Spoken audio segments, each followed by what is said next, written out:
You can be doing something where you go in every 2 weeks so that you have a good balance time. And then what you also do is you'll be checking your potatoes. So you go inside, you dig out your potato to see exactly what is going on. So I will share a plan that has different nutrients that you can use, and that you can follow through, and at which stages you can use it. But key thing, I know some farmers will go in with a lot of urea, which is highly not advisable to go in with your urea because of rotting. So for your top dressing, just try by all means to avoid going in with a lot of urea. So with your nutrient requirements, it will also vary with if you're going to follow your soil test. I know we have blanket applications, but really what is recommended is your soil test. So what is your soil test telling you? And this will give you a better idea of what to use. So the nutrient plan will be attached better for you to see, so that you know exactly what you can use. So in terms of, others also do potatoes in the bags. So if you want, you can also try and experiment doing some potatoes in sacks. So that's something that you can go for. So again, we do have our foliar fertilizers. So foliar fertilizers, you can do a vegetative one. So we will look at costings, but costings, we won't look at that as of now. But one thing I can say is we have different foliars which just help also boost the growth of your potato. So you can start with a starter one. So just after germination, you can go in with something like Voema starter. After Voema starter, we have something for vegetative. So this just helps during the vegetative growing of your potatoes. Then we also have fruit and flower. So when you notice it flowering, you start applying more of your fruit and flowering. So you do a mix of your basal, your granular fertilizers, and you also use a mix of your liquid fertilizers, so that you just have a balance even in terms of your costing. So out of your costings, you also notice that your fertilizers will have so seed is what will actually be your largest cost. You can manage your fertilization plan with a mix of your liquid fertilizers, with a mix of even just using like your top 24 or your super veg feed.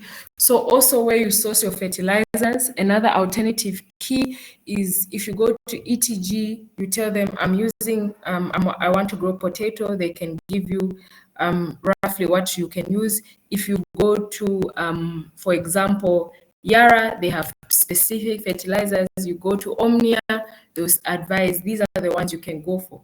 But keep note of fertilizers with good amounts of phosphorus at planting, and potassium. Actually, potassium is good for fruiting and flowering. So you find that during the growth stage, the tuber formulation stage, you have you deal with a lot of your fertilizers that have quite a lot of potassium. So those are really the key things that you have to take note of. However, we can roughly look at our costings, and just a moment, let me just scroll up. So in terms of costings, sorry, this thing is running. So that you just have a rough idea of of your costings.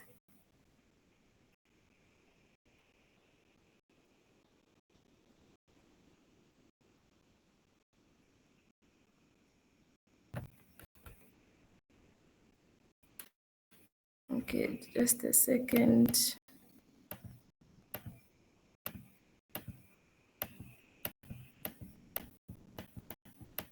Okay, so yes, growing a hectare of potato is quite pricey. So your seed requirements will go with 3,000 kg of seed. So the price of seed is about 18 kwacha per kilo. So if you're doing a hectare, that would be about 54,000 just on seed. Then maybe your preparation, depending on how you're going to go about it. If you charge it at 10 kwacha per line, you could put it at 2,500 per hectare. So that's just land preparation. Then planting, you can say 10 kwacha per line.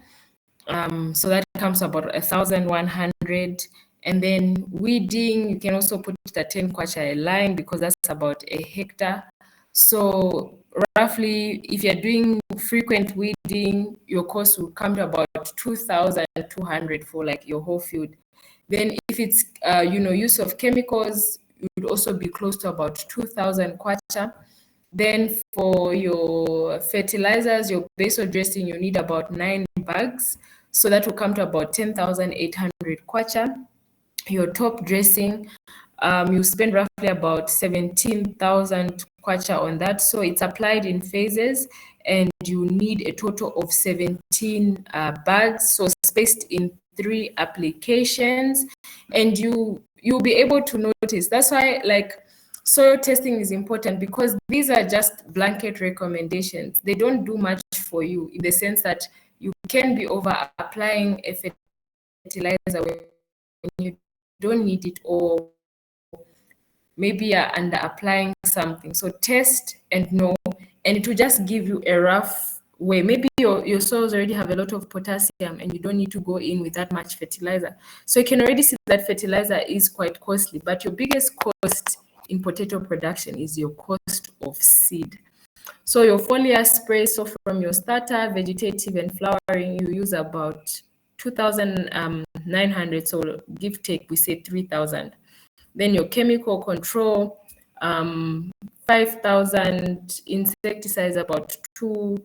I think, okay, this 2,300 is like a mistake. If we mix it all together in total for your chemical control, about 7,000. So you balance out what you need. So for a hectare of potato, we're talking about you spending around 100,000 just on production.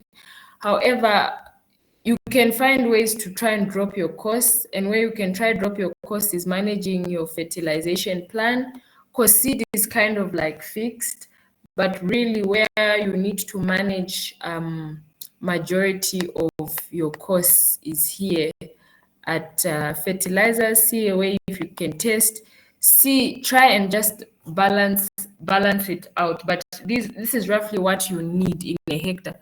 So if you want to do calculations for half a hectare, you can divide this into half, which would be like 50,000.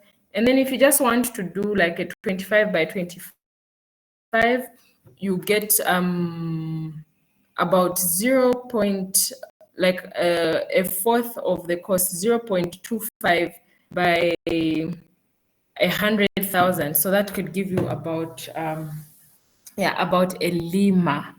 So those are really like the key things that you need to know. So I will share more on the fertilizers that you can go in with, but you have a wide range of companies that you can choose from and work with what is more affordable. But the key nutrients that you need to know at planting, you can still go in with compound D. However, better you go in with something higher in phosphorus. Then your top dressing, something with more of your potassium, and you balance it out with your foliar areas. So soil testing is key. We kind of overlook this as farmers. We just, go straight right into plantings. But really, with potato, when we talk about good times to grow it, a secret I can tell you with potato management is that if to really compete in growing potatoes, if, for example, you're harvesting during the rain season, so for example, you say you're starting to plant your potato in August. So it's August, September, October, November. By November, you start harvesting. But if you plant in September, so September, October, November, December. December is about the rain season.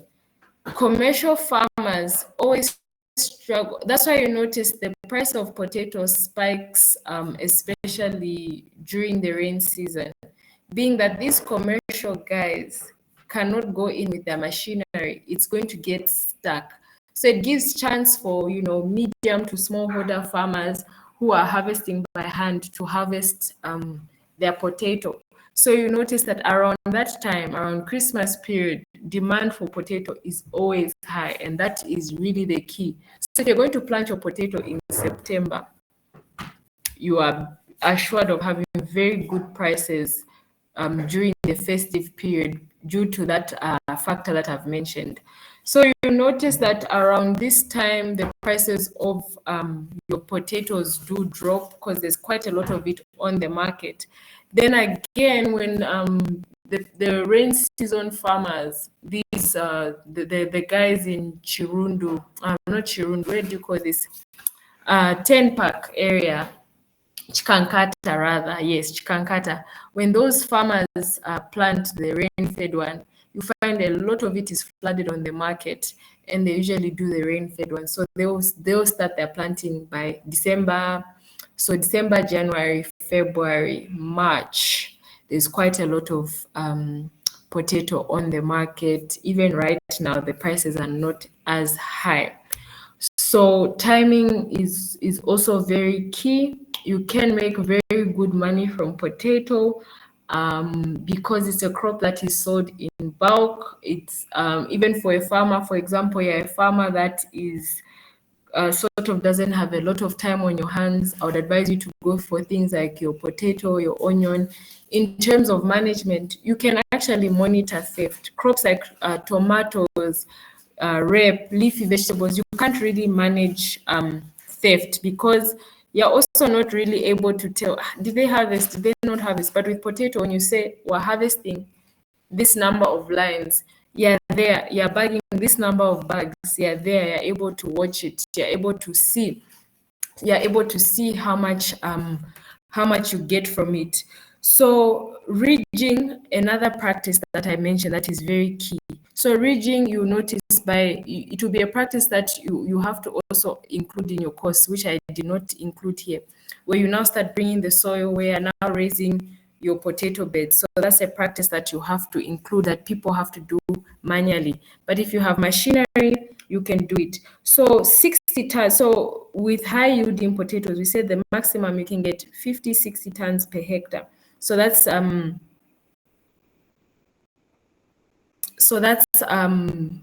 So 60 tons is about 6,000 bags of potato in a hectare, which is doable. So you find others in a hectare that are able to get 5,000 if it's very high yielding. But let's just go for 30,000. 30 tons, so that's 30,000 kg, 3,000 bags of potato in a hectare. So these are things that you can play around with, see your cost. So let's say, for example, you get your cost of production is about 125,000, right? For in a hectare. And let's say you get 3,000 punches. So 3,000, we multiply it at minimum 100 kwacha. So that's already like 300,000. But with farming, sometimes not all your projections come to pass as they are. So let's say you only get 1,000 bags. 1,000 times 100, you sort of like break even. So obviously in a hectare, if you get 1,000, that's a bit too on the lower side. So if you do 1,500, you reach about 150. So really try and manage it very well. Try and get your soil testing so that you actually do hit the higher tonnage, because it's very doable. I've noticed, the farmers who operate on a smaller scale, you find they're able to hit 50% profit, 25%. Others even go almost as high as 80%. They're working on smaller pieces of land. They are working on, they're managing their resources and managing it on a smaller scale, but at a commercial level. That's the way you can enter into it. So you don't always just have to go straight in for a hectare. Even from a lima, you can still make very good money from your potatoes. You can still make very good money, provided that you get the highest tonnage per hectare. So really, those are some of the key practices, the key timings that you need to have in. Just know when you need to do every single thing that you need to do, and at what time, what point you need to do all of these things. So manage your diseases well. Do your do your fertilization program well as well. Do your marketing. So what you can do, you can aim to go in with restaurants that buy. You can do individual orders. So balance it out. You can devise a strategy where you have clientele where you do, maybe they can pick up from a central point, or maybe you just have a central point, they pick up from you. Then you have those who order in bulk. Obviously, the ones who order in bulk, the price will slightly be lower. So you can cater for that. Balance it out in a way that it works for you. Go to restaurants. Restaurants buy potatoes. A lot of people are eating chips. Go to restaurants. Go to the open market. Go to supermarkets. If you are able to have potato around December, when there's usually a shortage, even buyers like the buyers for ShopRite can even easily onboard you, provided you have a good quality potato, good size, even how it looks. So when you source good seed, you will notice that it's a smooth potato. You water well, you don't have a dry potato, you don't want potatoes that don't cook, you don't want potatoes that after 1 week they are rotting because you used urea. So these are key things that you have to keep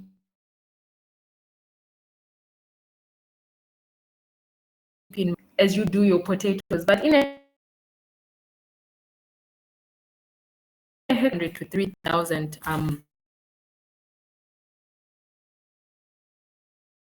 doable. And for bigger tubers means that medium-ish tubers would be advisable, so that there are more potatoes there. And if others are buying to resell, they would want smaller ones, so that when they're smaller, they have to sell. So whoever your market is, really just determines how you grow your potato, the size you want it to be. Then ensure that you do have the punches, you have a scale so that you're able to weigh every 10 kg, you're weighing it, you have the market. Sometimes markets can be frustrating, but just try find a way to have, everything done in such an organized manner that everything just aligns with your needs, aligns with your business. Train your workers, train the people who are spraying, get them to plant properly. Don't plant too deep. You don't want your tuber to rot. Like I mentioned, the potato should face, the sprouts should face right up. So have those things, key, as key practices. Your reading done on time, because your potato tuber is now growing. So you just keep, so it's basically pulling your soil together, pulling your soil from one end on the other end. You're just bringing it back. So you just after germination, you slowly start pulling it together. so that you actually do have a relatively big ridge. So these are practices. So even as you grow, you gain more experience in growing your potato, and you see that it's actually not a very difficult crop to grow, provided you have your water. So make sure after planting you have water. Your seed shouldn't rot in the ground. It shouldn't get cooked because it was too hot. So all of those things, water management, irrigation management, very key. So just plan your activities, plan your budget well. If you don't fertilize your potato well, it will be a dry potato, it won't cook. You're overwatering it, it's such a wet potato. Again, it's also not cooking. So once you do master the art of growing your potatoes, you have no challenges. You literally have no challenges. And yeah, just time the market. Especially the commercial people, their machinery can't go in, it will get stuck. That presents an opportunity for you. And this is something that happens year in, year out. So just having some of that, market intelligence, having some of those ideas is really what would distinguish you from other farmers, not just planting anything haphazardly, not knowing how the market dynamics are, but you will notice that there are certain things that are just a pattern year in, year out. And that those are the periods you know that this is when I'm going to make my money. So if you want to plant potatoes, start planting now, because by December, January, you'll be smiling, because there you're assured you will not struggle with market. I don't want a situation where now you're competing with the people from Chikankata who can overload their potatoes. Because these, you find that some farmers are not buying seed, they're making their own seed, which you can do as a farmer yourself. So what it is, if you do have like the smaller tubers, you make them sprout with what we call durabilic acid. So you can find it from most agro dealers. You apply it onto the potato, and then within a few days it will start sprouting, and you make your own seed. That's another way to cut your cost, especially with the smaller tubers, which you can reserve the seed. So the people from Chikankata, they're not buying seed. They always have stocks of seed, and this is what they just use to replant, and there they manage that cost. So you can actually, in your next cycle, you find you kind of drop your 54,000. However, making your own seed, it's also tricky. You might not do it the right way. So until you're assured you've done it for quite some time and you're able to do your own seed, you can go for it. However, I do advise you, buy quality seed, source quality seed. EnviroFlow has potato seeds. Buyabamba also sells potato seeds. If you're interested, you can even find out from, you can even join the Outgrower program and see. Outgrower programs are also quite tricky, especially in terms of pricing. You as a farmer, you may walk away with nothing. So sometimes, even as you approach outgrower schemes, see what works for you. If they're providing the seed, once the produce is ready, you find you've just made the money for seed, and that's it. Yeah, at a loss. So just see what can really work for you, what is suitable for you, and with whatever you grow, consider your market. How far are you transporting this? You don't want a situation where you're coming from so far, but you're only transporting 50 punches of potato and you don't even make anything. So your location, your locality, very key. But with crops like potatoes, you need to also understand that these you offload a little slower. There are some that you offload faster, but things like potato, sometimes it's a little slow. Potato, onion, you find you're not able to sell everything. You take to the agent, maybe he takes a bit of time to sell because it's not something like rep where you can easily offload it. So some things even if you overproduce, again, you're stuck with produce. But if you want, you can be storing your potato in the ground, don't water it, keep it covered, and you'll be harvesting at different points, harvesting, offloading onto the market. That's another way to just manage your cost, manage your loss, because again, you don't want to harvest everything and then you're stuck in losses. So this is really just the scope of production. So what will be shared will be a better fertilization plan, and also there'll be another. So these documents will be shared with you. Another plan which shows you, so it will be combined your ridging, the chemicals that you can use, as well as the fertilizers. So different options that you can go for, different places that you can opt for to source your fertilizers, because every place is different. And then just align your costs. So we also do, you can create like a different template where you can put the different costs that you have and see what will work for you. So really what it is just plan for this. If you are a person with a regular income, it even makes it much, much easier for you, because even if you don't have certain resources right there and then, you know that your inflow is still coming and you can cater for things as you go. However, there are others who prefer to buy everything and have all the stock in and go flat in with production. But be sure that manage what, grow what you can manage. It's easy to just buy the seed worth for a hectare, but fail to manage the actual hectare. So manage what is in your budget so that you get the best out of it and you make your money. Market, you will find, just visit different places, restaurants, small stores. You find a store, this store will tell you, okay, we need 20 bags. This other place tells you 20, and there you have it. So another thing you can do is stagger your production. I wouldn't advise it, especially if you don't have a stable market or a proper market.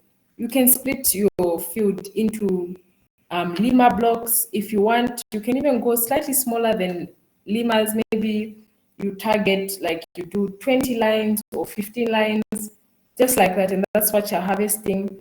And you have, like, you can do it weekly. And you just organize yourself in a way that you don't put yourself in a fix. So these are ways you can just plan your entire production cycle, where you're gaining an income. If it's weekly, if it's monthly, you have a way that your money now is flowing into your business. So these are ways that you can really go about it. So production, like I mentioned, is the easiest bit of whatever you grow in farming. Where the challenge comes is the market. So the other things, like I had mentioned, will be shared, attached with this document. So you will have a copy of the document, and also just to see how to go through what we listed, so you know how to make calculations of how much seed you need, how much of whatever thing that you need. So we can open the floor for questions, and then yes, so that we just manage time. And then tomorrow we'll still go through, we'll do like a recap. Yeah, we'll do a recap. Let me just check the chat as well.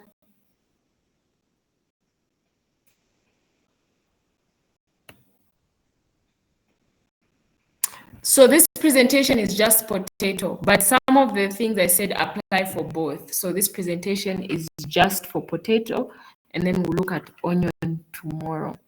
So I will open the floor for questions just now. I'm just reading a question where someone is saying, starting out, how best can water using farrow? I'm cash strapped. So you can use farrow, and when you go in with the farrow method, just see a way that the water reaches all throughout. It can be a bit tedious, but just see how you make your farrows that the water gets to the end of the field, and each plant gets enough water. And then with the farrow one, you really have to be monitoring that it is getting enough water, because again, like I mentioned, little water affects your potato quality. So just see a way in which, because at least if you have like a sort of irrigation system, you can time it, you can see how much water is coming out, you're able to factor all of those things. Another question is, how can I grow potatoes organically? So if you want to grow your potatoes organically, you can use a lot of your compost manures. The other challenge is that, you know, your organic manures, like your chicken manure, has a lot of nitrogen. So that affects the potato quality. So you can mix it up. I mean, you can do it, but just take note of that chicken manure has a lot of nitrogen. So it can affect the quality of your tuber. However, if you would want to explore organic, liquid organic products, that is also a way you can go about it. So irrigation, how many days per week? So with your irrigation, what you can do with your irrigation, you can there's where now when your tubers start forming, that's where you need a lot of water. So I did recommend the number of liters of water at each stage. So for just after planting, you can even do your irrigation at least 3 to 4 times a week. Then yeah, 3 times a week. Then during as it's growing 4 times a week, then you can increase. The maximum you get to is about 5 times per week. But what you do is observe. Also feel your moisture, even your soil type. If your soils are a bit clayish, you might not need to water as much. So roughly you'll be at points where you're watering 3 times a week, 4 times a week. Sometimes times like October, you find yourself watering almost every day because it's very hot. There's a lot of evaporation taking place, and even the number of hours increases. So the options you have are increasing your irrigation hours, and then just, you know, trying to balance it out. But really, a lot of these things is you observe, how is the crop doing? Is it wilting? Does it need water? Sometimes you find that it doesn't need water. There's still a lot of moisture, then you don't irrigate, but you'll be in an average of 3 to 5 times per week. Yes, you can water so irrigation, even with most things, it's not really advisable to water during the day because of evaporation. So that is true. You can do early irrigating or in the evenings or when the temperatures drop. Others do it even at night. So that works up to you. What is the recommended depth of planting? So with the depth of planting, you shouldn't plant it too deep. So about you'll be about 5. So your furrow will be about 3 centimeters, 5 centimeters deep, and then you start to cover. Then it will start sprouting, and then you'll be covering over as you are dragging the soil. So it shouldn't be too deep, because if it's too deep, that is where we start having the rotting. Is cutting of seeds and letting them dry a bit okay in case I want one tuber on 2 plant spaces? So if I'm getting this right, you're saying where you cut the seed and then you let it. I mean, it's better to just leave the tuber as it is. You can cut, but I feel like sometimes it's just better to leave the tuber as it is in case of anything that can happen, rotting or it being eaten. It's better it's just as the tuber is. But on smaller pieces of land, yes, you can cut, experimenting, and as well as in your gardens, you can do those cuttings which you get and then you just plant. So it's not planted too deep. Can I grow potatoes in sacks? I want to try 150 bags. Absolutely. You can grow potatoes in bags. And you can try 150 and you see how it goes. Do you sell seed? No, I do not sell seed, but places you can check, like I had mentioned, EnviroFlow, Buyabamba also has seed. Some agro shops and individuals do sell seed as well, so I will be on the lookout for those. How best can fertilizer be applied at planting? So what you can do, since we said the spacing is 30 centimeters apart, if you adopt the 30 centimeters apart, so in between the tubers, you can place your 10 grams of your compound D or whatever basil you go for. So standard basil is D, so you can place it in between the tubers right at planting. Is there a difference growing potatoes for seed and consumption? So if you're growing for seed, you would opt for, you wouldn't grow it for a long period of time. So what you do when your tubers become quite a lot, that's when you would harvest them. So potato to full maturity, we're talking about 4 to 3 months, right? So by month 2, you see what has formed under there, and then you sprout. Can you please highlight on calcium? What do you mean by calcium? I spoke of phosphorus, which I said at planting is important, your fertilizer to have a high phosphorus content.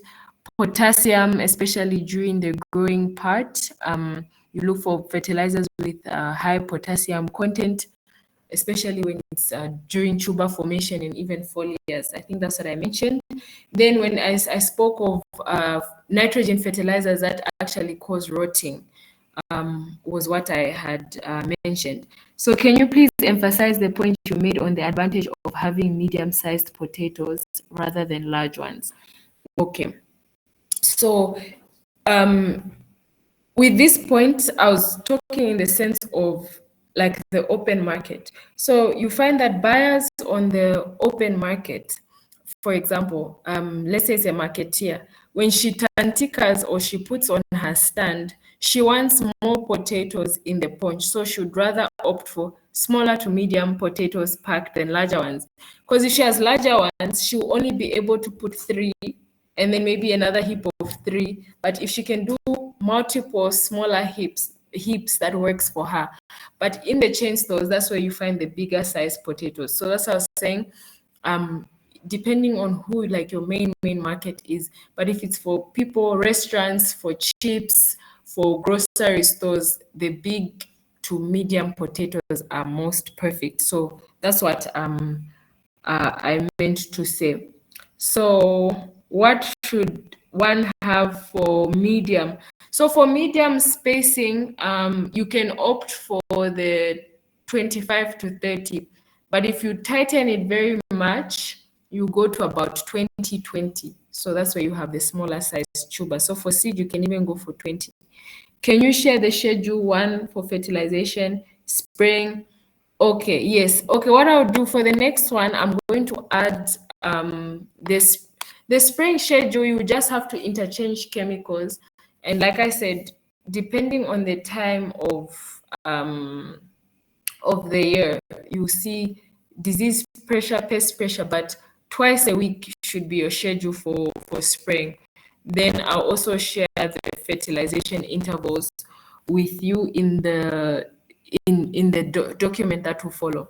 Potatoes on the market, can I buy and use them as seeds? If yes, how can I store them? So you can, I mean, you can do that, but you might not sprout them very well. But you need the, like I mentioned, that acid, the gerabelic acid, to sprout them. So it would be your smaller size potatoes, but then you don't really know the variety, what generation the kind of potato is. So those are the challenges that you have. So it's advisable that the first one, you buy proper seed, see how it does, and then you start doing your experiments with sprouting your own. But what you can do, try a few, see, sprout them, and then plant and see how it does.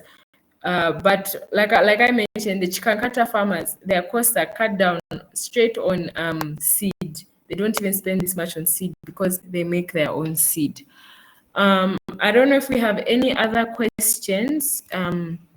You can use the chat function. You can also still ask, and then we'll share the documents. What will be added will be the proper fertilization timeline, and yeah, the proper fertilization timeline, just the different schedules that you have to have in mind.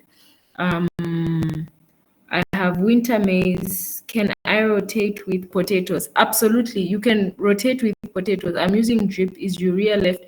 No, it won't affect it. It's not going to affect the potato. Most of that urea would have been taken up by your maize in terms of grain filling.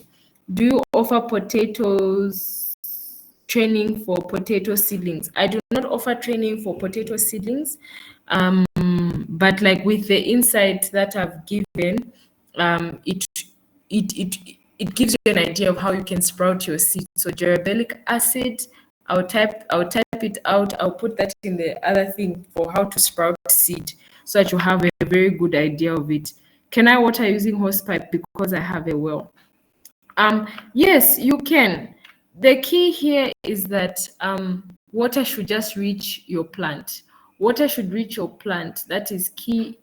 It shouldn't be dry. It should have enough water. You can. So with the well, I'm sure you'd be pumping that water out, and then it's going into the field with a large poly pipe. You just see how to do your furrows nicely so that the water gets to where it's needed.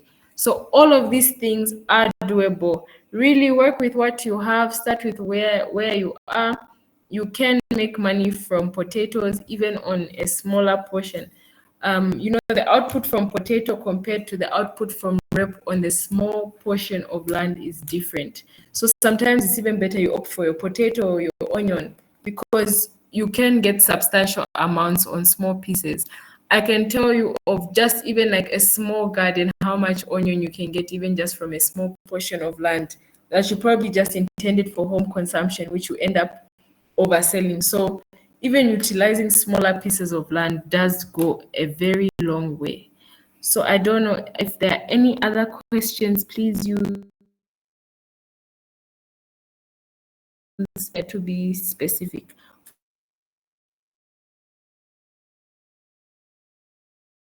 For buying, by soil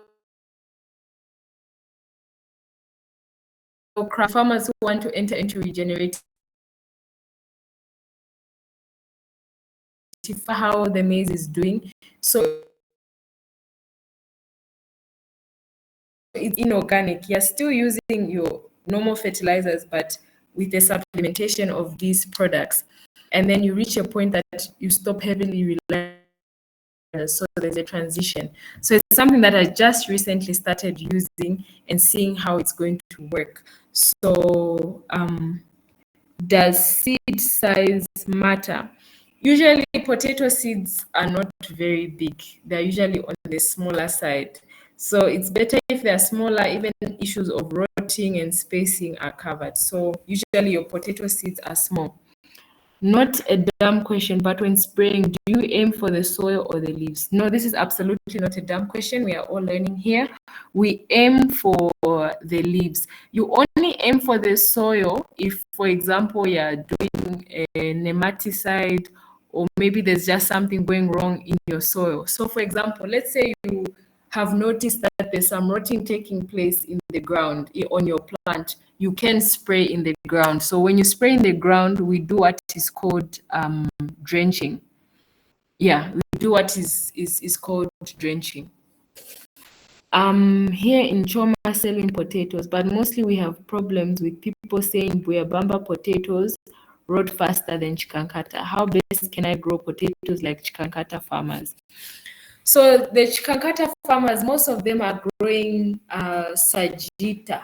Yeah, most of the ones in Chikankata are growing Sagita.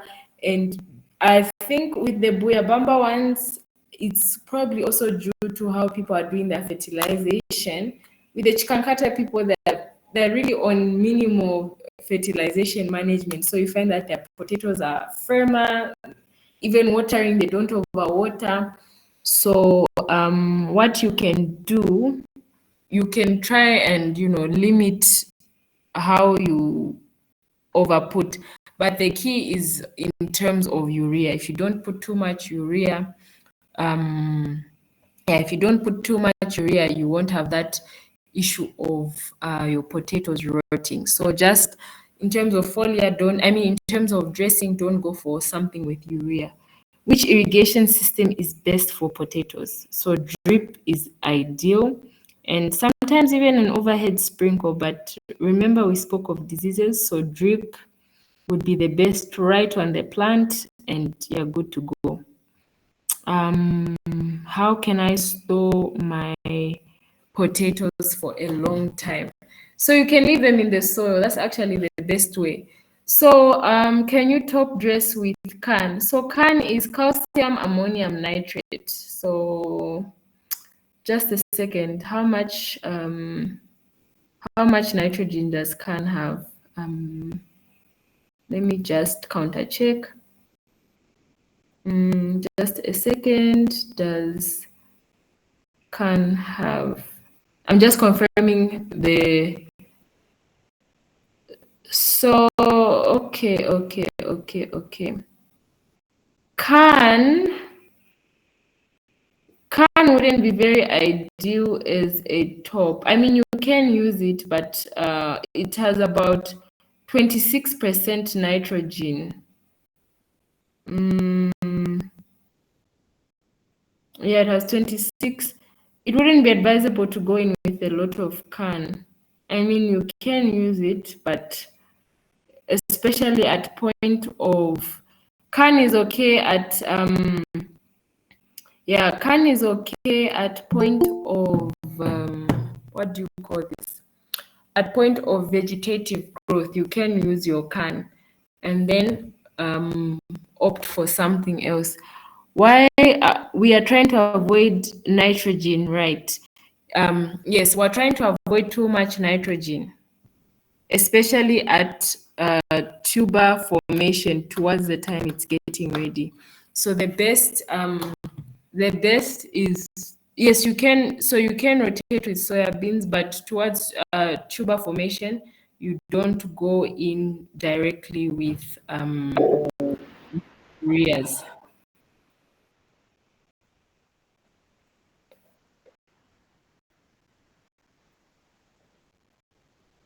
So you can. Any more questions? If someone wants to ask, you to ask. Then your mic is on for question.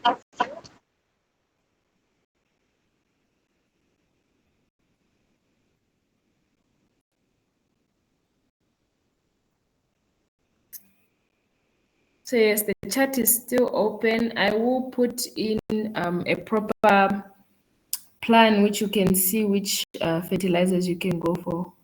With the SAC option, do we use the pesticides and fertilizers? So yes, with the SAC option, you can use a handheld sprayer, the smaller ones, or even just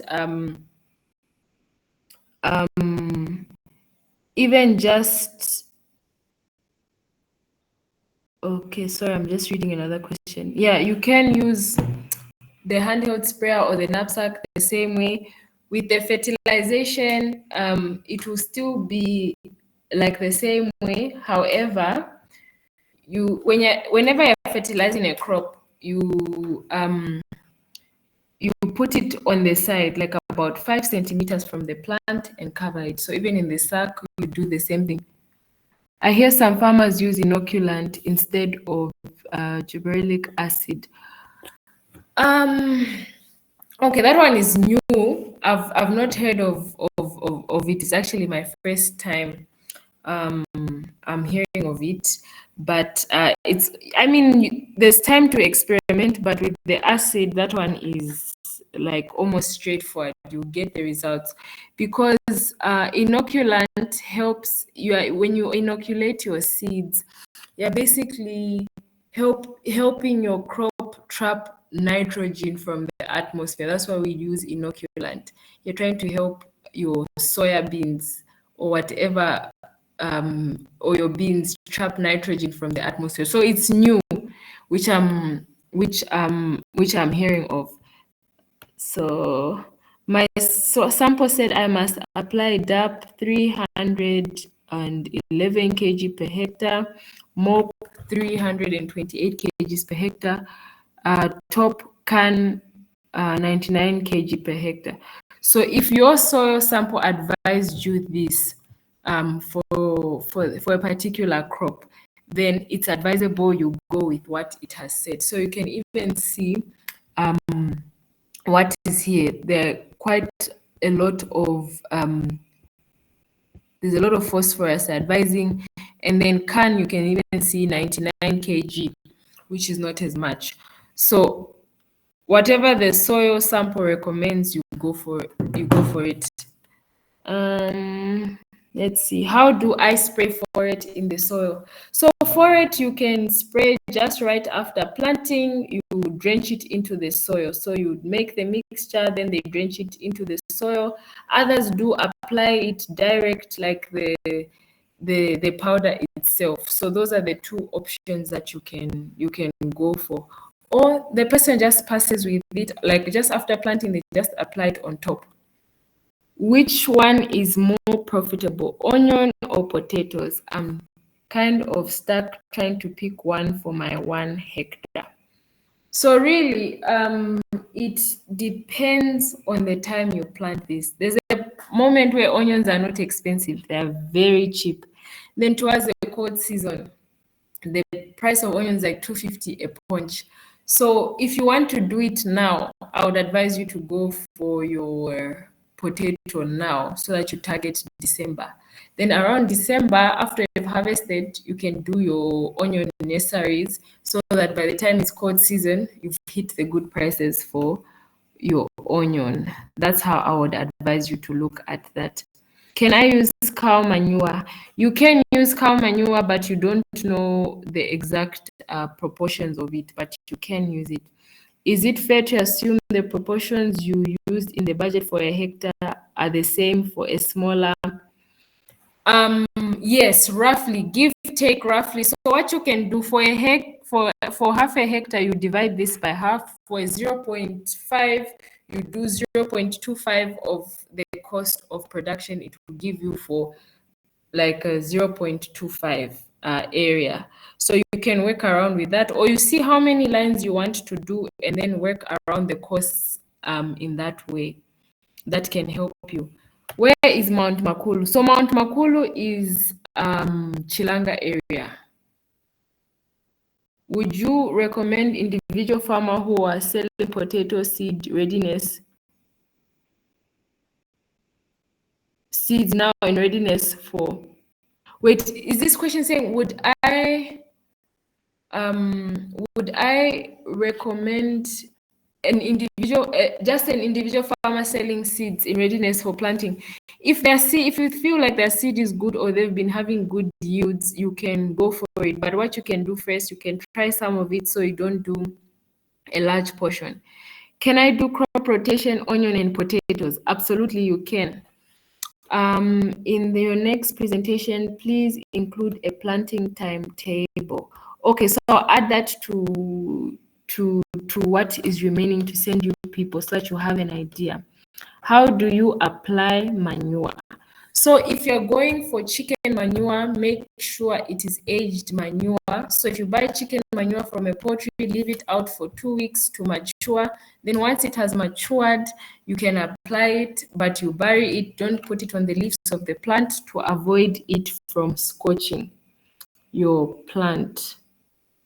So if there's anything that you'd like highlighted, you can let me know in this chat or even in the WhatsApp group so that it is covered. Can I mix manure with soil in land preparation? Correct. You can mix manure in your land preparation. What you can do, if you get the manure early, you can do your land preparation 2 weeks before planting and have your manure in. So that would just help. And then you can be supplementing with compost just to enrichen the soils and also just to also help with your potatoes. So we have about okay, 2 more minutes and then more questions can be asked in the group. Can I apply manure in the furrows? So if you're going to apply manure in the furrows, what you would do is make your furrows a bit deeper. So at the bottom of your furrow, you have your manure, then you cover it with soil, and then you do your planting so that you don't scorch your tuber. That's how I can advise you do that one, so that you do not you do not scorch anything. So we are winding up our lesson now, and other questions can be asked in the group, and then I'll be sure to send you the notes and any additions of what is missing in the lesson. But even in the WhatsApp group, you can still ask questions. How do you preserve potatoes after maturity during the rain season? So you harvest them, find a dry place, a very nice dry place, and you can put them there. Don't stack them on top of each other because that's where you have rotting, but just make sure they're dry. Even from the field, they're not wet, so that you don't have a situation of rotting. But keep them in an open room where air is passing and it's dry, and you don't stack them on top of each other to avoid rotting, because if one rots, they'll be rotting on top of each other and they spoil everything. So even so in the recap, I will highlight some things which I would have probably missed out, but please do make use of the WhatsApp group to ask questions. And thank you everyone for joining in today's lesson. It has been recorded and it will be shared, and then we'll share some more information in the WhatsApp group, and then we'll cover onion as well. So thank you so much everyone, and good night. Bye-bye.